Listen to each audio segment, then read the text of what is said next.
wanted to take some time and talk about a interesting theory that kind of showed itself up recently in the OCG, and it is magical mining. Yeah, that's right. We are playing this in Sky Striker now. I guess it was... This is literally the definition of live long enough to become the bad guy. Because we've seen so many people be so angry about Mystic Mine actually existing in the current game that it's ridiculous. But now we have decks like Sky Striker that are adapting this. So if your opponent controls more monsters than you do, your opponent cannot activate monster effects or declare an attack. Okay? If you control more monsters than your opponent does, you cannot activate monster effects or declare an attack. And then once per turn during the end phase, if both players control the same number of monsters, destroy this card. So you're basically getting a free Kaiser Coliseum 2.0 that floodgates your opponent out of being able to resolve effects. And in a Sky Striker deck, that is oh so sweet. So one of the things here is, if you kind of do this turn one and your opponent just kind of passes, or you don't summon a monster turn one, if you both control the same number, it will detonate itself. So you're going to have to cheese it out with something like Metaverse. We've also seen Demise the Land come up in other decks, but your whole life goal here is to put this on the field. Now, one of the things you're also going to do is you're going to be rotating on one monster. So you're going to want to power that one monster up with something like Mage Power. This is actually really cute.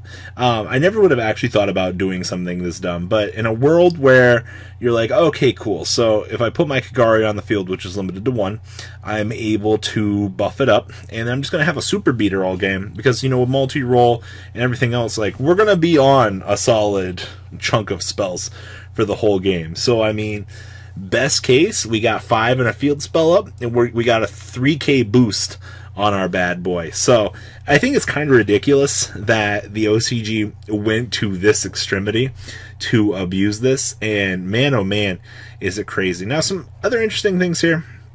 They are playing the one relinquished anima.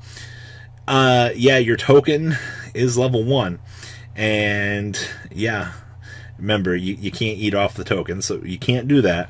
Effect Veiler's up here we can actually use, so that's really about the only thing you're going to be able to do is normal summon Effect Veiler, make an anima, eat up a monster. They've also gone to the point of using Crusadia Astram now instead of Bomber Dragon. Now we're kind of on the same page about things. Yeah, that's an interesting one to me. I do like this. You're able to make this literally Ningirsu plus, you know, one of these guys, get you into him, plus you get to hold on a boss monster, or, you know, you make Boral Sword and, you know, OTK your opponent like you actually should be doing in the deck. So you've got options available to you, just in terms of what you want to do with your turn. So but kudos to you, OCG. You've innovated something on a whole nother level, and I am actually kind of shocked. I thought people were crazy when they told me I should play Mystic Mine in Sky Striker, and now that I've seen this come across my desk this week, I was like, oh, that's really cute. You know, gimmicks only will really get you so far, but I mean, as long as they're able to win you the game, that's all that really matters. So alright, so we have 2 copies of Ash Blossom and Joyous Spring. Honestly, the fact that this card is limited to 2 in the OCG really sucks, but, you know, it feels kind of bad. We have 2 copies of Effect Veiler. This also doubles as your level 1 to make Mr. Enema down here. Outside of that, just a monster that can blink and affect. This card doesn't really ever serve any other purpose except to be drawn by Max C. Now, yes, the OCG does have triple Max C, and you can make an argument that you could just replace these with Ghost Ogres, or in the TCG, you can play another Ash, another Effect Veiler, and replace it with something else. Honestly, the card is as good as the card looks, but in a format where things are strictly dictated by something like Max C, yeah, unfortunately, this... just draw your hand traps. That's all your life is meant to be with this card in existence. Like, draw. And it also stops your opponent from OTKing you. That's why Praying Kids will never get to be a tier 1 deck in the OCG, because this card actually exists. And of course, triple copies of Sky Striker Ray, the heart and soul of the deck. Some days I wish we actually had more of this, but whatever. Now, we are playing one copy of Called by the Grave. This does grant you the ability to negate a monster effect that is going to be troublesome for you. I don't see any reason not to be playing more than one of this. Maybe that's the problem I've always been doing with Sky Striker. Maybe it's because I've only been playing 2 or 3 of these I've been losing. Just kidding. We have one copy of Harvey's Feather Duster. Yep, destroying back row is still as good as ever. And it's free spot removal. And worst case, it's another spell in the graveyard. So we did it. 2 copies of Mage Power. Like I said earlier, this is going to be one of those cards you're going to be able to equip onto your monster. You're going to start super buffing, and you're going to start swinging for higher lethal. You're going to be able to close games out a lot faster because of this. Triple copies of Mystic Minds because, yup, Yu-Gi-Oh! Now, because of a trend in the shift in the format, Twin Twister's not as good right now. Twin is good, but the discard can be costly. Just being able to have a 1-card destruction actually doesn't seem too terrible. Now, the OCG does have Triple Pot of Avarice. This card does kind of invalidate the ban list a little bit, because it just makes it so that you're able to reuse certain cards. Maybe we'll see a shift in the TCG with this. I'm not exactly sure if we'll ever get this card back at some point, but maybe. We do play 1 copy of Rhoda to search for Sky Striker, right? 2 copies of the field spell. I mean, Searcher's at 1, so I mean, you don't want to max out too crazy on these. We have 1 copy of Afterburners, 1 copy of Jamming Waves. No other real explanation needed on these.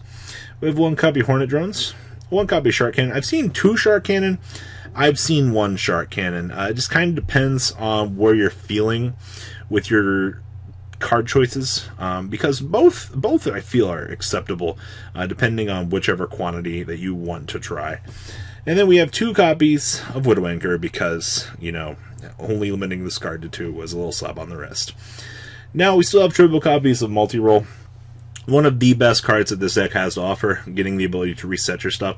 Now you can't just immediately recur it back off of Kagari. You have to kind of play a little bit safer, resolve more cards off of Multi-Roll, as the deck actually kind of intended to do. Just keep playing 3.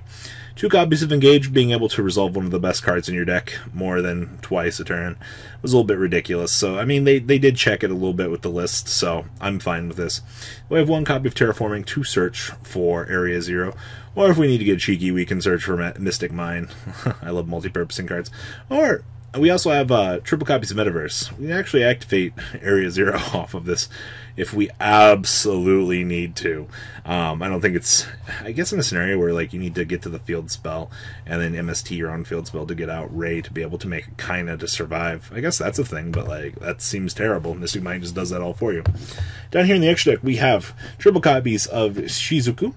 We have 2 copies of Kaina. Stopping attacks is really good, but you'll never want 3 of this in your life. We have 1 copy of Kagari. Triple copies of Hayate. Still one of the best cards in the deck. Sniping attacks is her game. We have 1 copy of Relinquished Anima. Getting that spot removal is really good, actually. We do have the 1 copy of Ningrisu. This has become more of a trend in Sky Striker as of late. He's still really good, even in today's game. 1 copy of Mekk-Knight Crusadia Astrom. This card is dumb. That's all I'm going to say about him. 1 copy of the Phoenix for spot removal. We still have 1 copy of Needle Fiber for shenanigans. And then we still have 1 copy of Boral Sword Dragon for your generalized OTKs. This still does come up a lot, and you will still close a lot of games because of this card's existence. I think a lot of people underestimate Boral Sword Dragon. Now, the side deck here we have triple copies of Lancia. Artifact is still a pain in everybody's ass, so you're still going to want to play something like this to be able to stop that from interacting. It basically allows you to play the game right now. Triple copies of Prankatop, still one of the other better cards. Going second, being able to set up a powerful board. Yeah, our boy Prankatops does a lot. We have 2 copies of Skullmeisty, stop those graveyard activated effects. 1 copy of Set Rotation. It's pretty good. Well, 1 more copy of Shark Cannon. As I said, a lot of people are talking about double Shark Cannon right now. Triple copies of Dimensional Barrier. Declare whichever type is annoying you. And we have 2 copies of Unending Nightmare for Burn. Being able to just flip this and start eating off of everything off of a successful resolution is so damn good. Like, welcome back, Unending Nightmare. I'm really glad to see you're back for Mystic Burn. So, What do you guys think about this OCG trend? Is it interesting? Do you not like it? Please leave a comment down below. Tell me what you guys think about today's interesting deck. Well, guys, the ride never, well, truly ends. Thank you, patrons. Without you guys, I don't know what I'd be wearing in these videos. I might be a truffle shuffle incident all over again. Guys, please also check out VanCole40 for some awesome Vanguard content. Some other interesting stuff you might find up here on the left or in the description as well. Thanks for watching.